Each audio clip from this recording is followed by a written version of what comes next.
Thank you, Mr. Chairman. Thank you for joining us today. And I want to go back to a series of questions that you answered with the chairman regarding economic analysis. You stated in later questioning that the EPA would not propose a rule where the costs exceed the benefits. Earlier, though, you said that, and you said that you did an economic analysis, but that economic analysis did not do a jobs analysis. Is it standard procedure for an economic analysis to ignore the impact on jobs?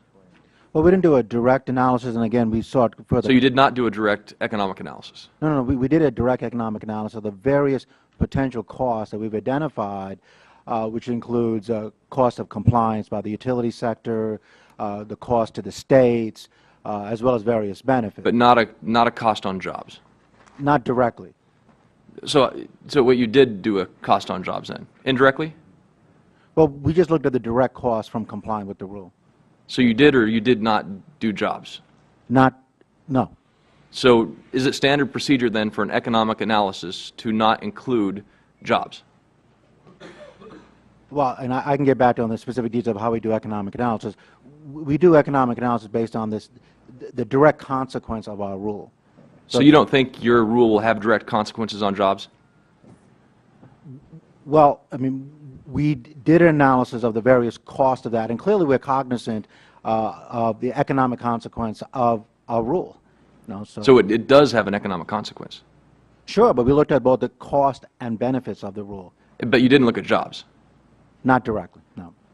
So we looked at, for example, the impact on the utility industry. And clearly... So there's no impact on the utility industry on jobs?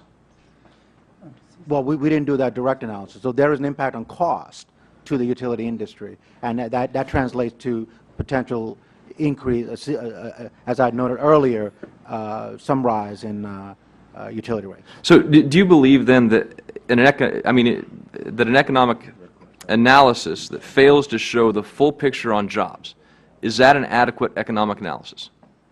Well, I mean, we think we did a comprehensive analysis of the total cost of the cost and benefits of the rule. But clearly, we received a lot of data on various forms of economic analysis that we're looking at it very hard right now. So let me just ask that question, and I think it's a yes or no answer. Do you believe that an economic analysis that fails to show the impact on jobs, is that a complete economic analysis?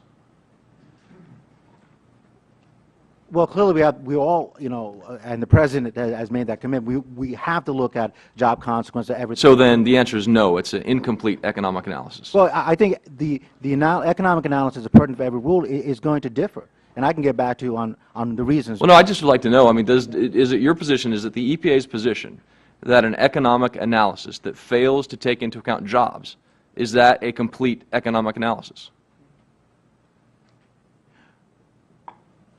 I mean, to me, I don't know how you can talk about economic analysis without talking about jobs. So I guess I'd like to know, and you said that you would not propose a rule where the costs exceed the benefits. Yeah. But if you're not taking into account jobs, I just don't see how that goes. What other rules has your office or the EPA promulgated that hasn't focused on jobs or taken into account jobs?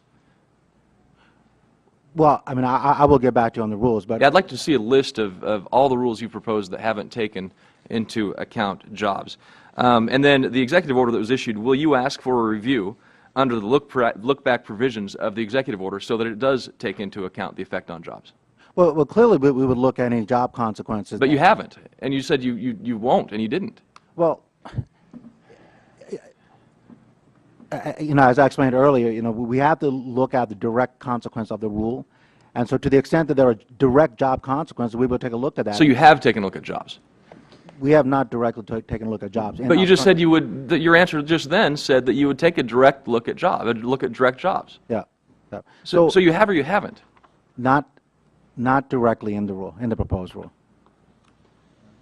I guess I'd like an explanation to know whether or not the EPA considers jobs in their analysis, whether you have, and whether or not the EPA's position is to consider jobs when it does an economic analysis. We definitely consider the consequence of jobs in all our economic analysis. But you didn't But the form of the economic analysis is really driven by the requirements of the rule. This sounds like an answer for, well, anyway, I think Yogi Berra could have some interesting comments on we have.